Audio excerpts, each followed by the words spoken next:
If you're running a startup and trying to decide how much to charge for your product, this video is for you. At the early stage, just building something people actually want is such a priority that deciding how much to charge often gets kicked down the road. It's easy to say we'll figure it out later, but in many cases, it can make or break your company. In 2015, a critical pricing decision almost broke my company, Soylent, and today I'm going to share the whole story with you. I'm John Coogan, and this is Startup Pricing Explained. I'll start with a little background on the company. I started Soylent with 3 other co-founders in 2013. We had all been trying to build other startup ideas, but nothing was working. We were running out of money, and every day we failed to get a new idea off the ground was one day closer to having to go back and get a real job. Just as we were running out of money and it looked like nothing was ever going to take off, Rob Reinhardt came up with an idea to help us extend our runway by letting us spend less money on food. Instead of buying ramen like other entrepreneurs, he bought raw ingredients and started mixing them together into a nutritionally complete meal that he could drink throughout the day. Pretty much everyone who encountered his idea at the early stage, myself included, thought it sounded pretty weird, but he decided to blog about it anyway. The blog got some attention, which led to interviews in popular press outlets, and pretty soon it was clear that we had to sell Soylent as a real product. In order to fund our first manufacturing run of Soylent, we set up a crowdfunding campaign where people interested in trying it could pledge their money in exchange for a box of Soylent when we were finally ready to ship it. In thinking about the benefits of Soylent, we settled on 3 key words: healthy, convenient, and affordable.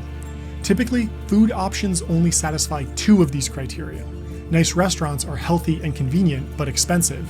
Fast food is convenient and affordable, but unhealthy. And growing your own food is affordable and healthy, but is inconvenient in a tiny apartment. Soylent would uniquely satisfy all 3. But making a new product radically affordable can be quite difficult when you're a startup. Big companies have lots of advantages when it comes to cutting costs, generally called economies of scale.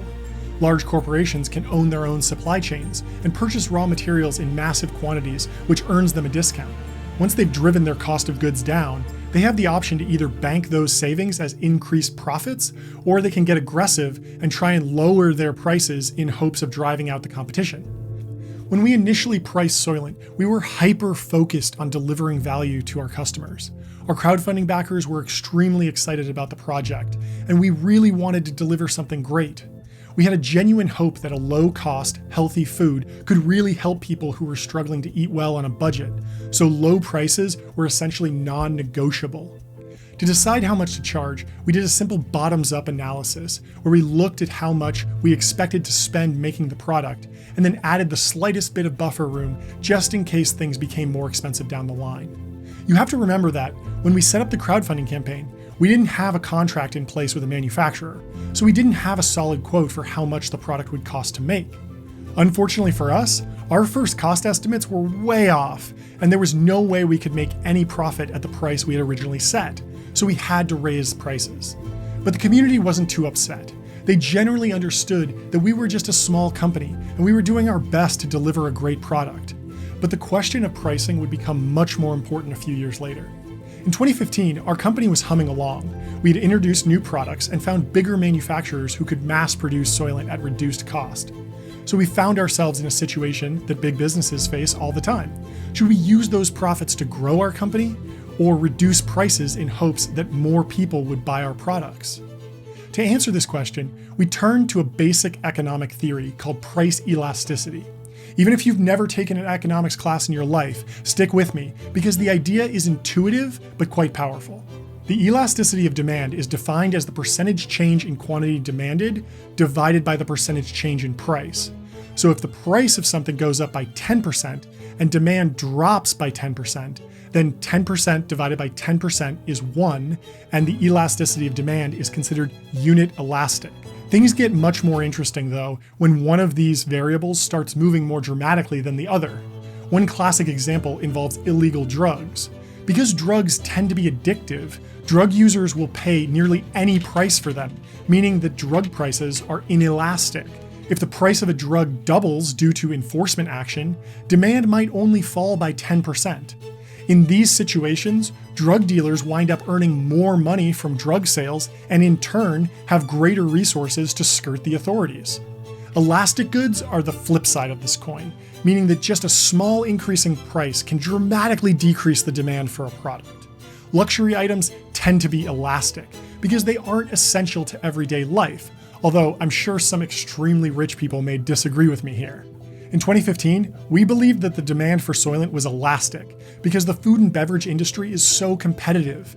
By radically reducing our price, we thought that we could bring in a huge number of new customers and offset any loss of revenues. But there's another important factor to consider here: margins.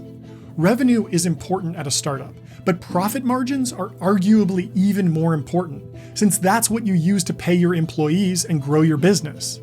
Even though we could cut our prices and potentially increase our revenues, our gross profit would fall disproportionately. This isn't true for all businesses. Cloud software companies have the benefit of extremely high gross margins and essentially zero marginal cost, so they can often give their products away for free in order to try and maximize the number of customers they bring in. So, how should you price your products if you're running a startup? Well, first you need to understand your cost structure.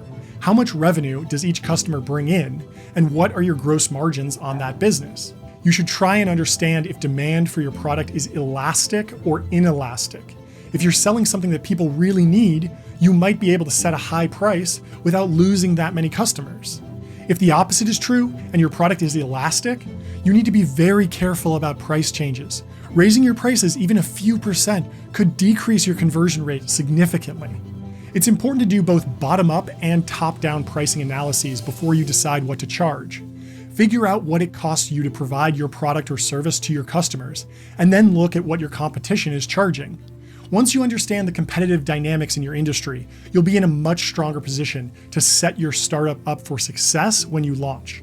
Lastly, you can usually change your pricing strategy after you launch, but be sure not to alienate your current customers.